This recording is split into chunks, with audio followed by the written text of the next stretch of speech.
4 de julio. Hoy celebramos a Santa Isabel de Portugal. Isabel significa la promesa de Dios, y esta santa nace en el año de 1270. Era hija del rey Pedro III de Aragón, nieta del rey Jaime el Conquistador y bisnieta del emperador Federico II de Alemania. Le pusieron este nombre en honor a su tía abuela, Santa Isabel de Hungría. Santa Isabel tuvo la dicha que su familia se esmerara extremadamente en formarla lo mejor posible en su niñez.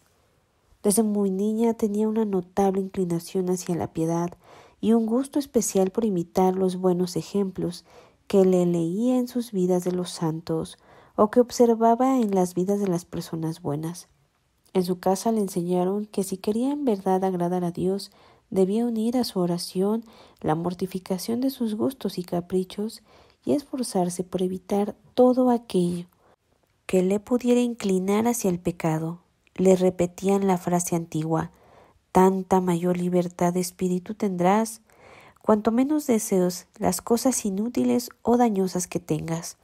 Sus educadores le enseñaron que una mortificación fue formativa, y es acostumbrarse a no comer nada entre horas y soportar con paciencia que no se cumplan los propios deseos y esmerarse que cada día, por no agradarle, hagamos sentir mal a los demás. Dicen sus biógrafos que la formidable santidad que demostró más tarde se debe en gran parte a la esmerada educación que ella recibió de su niñez. A los 15 años ya sus padres la habían casado con el rey de Portugal, Dionisio. Este hombre admiraba las cualidades de tan buena esposa, pero él por su parte tenía un genuino violento carácter y era bastante infiel en su matrimonio. Llevaba una vida nada santa y bastante escandalosa, lo cual era una continua causa de sufrimientos para la joven reina, quien soportara todo con la más exquisita bondad y heroica paciencia.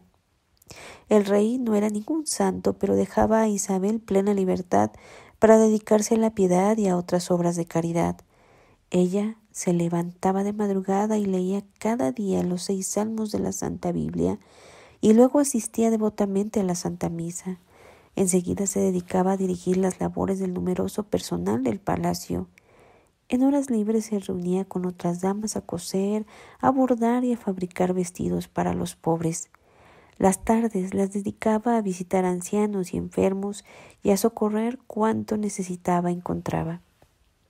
Hizo conseguir albergues para indigentes, forasteros y peregrinos, y en la capital fundó un hospital para pobres, un colegio gratuito para niñas, una casa para mujeres arrepentidas y un hospicio para niños abandonados. Conseguía ayuda para construir puentes en sitios peligrosos y repartía con gran generosidad toda clase de ayuda. Su marido, el rey Dionisio, era un buen gobernante, pero vicioso y escandaloso. Ella rezaba por él, ofrecía sacrificios por su conversión y se esforzaba por convencerlo con palabras bondadosas, y llegó un momento en que hasta educó a los hijos naturales que él tenía con otras mujeres. Tuvo 2 hijos, Alfonso, que era rey de Portugal, sucesor de su padre, y Constancia, futura reina de Castilla. Pero Alfonso dio muchas muestras desde muy joven de poseer un carácter violento y rebelde, y en parte esa rebeldía se debía a las preferencias que mostraba su padre por sus hijos naturales. Alfonso promovió la guerra civil en su país y se declaró contra su propio padre. Isabel trabajó hasta lo increíble con su bondad, su amabilidad y su extraordinaria capacidad de sacrificio y su poder de convicción, hasta que obtuvo el hijo y el papá hicieran las paces. Lo grave era que los partidos políticos hacían todo lo demás posible para poder enemistar al rey Dionisio y con su hijo Alfonso. Algunas veces, cuando los ejércitos de su esposo y de su hijo se preparaban para combatir, ella se vestía de campesina y atravesaba los campos y se iba hacia donde estaban los guerreros, y de rodillas ante el esposo y el hijo les hacía jurar perdón y obtenía la paz. Su esposo murió muy arrepentido, y entonces Isabel dedicó el resto de su vida a socorrer pobres, enfermos y ayudar a religiosos. Pero un día supo que entre su hijo Alfonso de Portugal y su nieto, el rey de Castilla, Había estallado la guerra.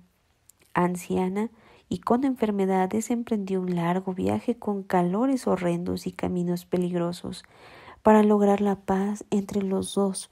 Y en este viaje fue mortal para ella, pues sintió que la muerte le llegaba a su fin y se hizo llevar a un convento de hermanas clarisas, y allí, invocando a la Virgen María, murió santamente un 4 de julio en el año de 1336.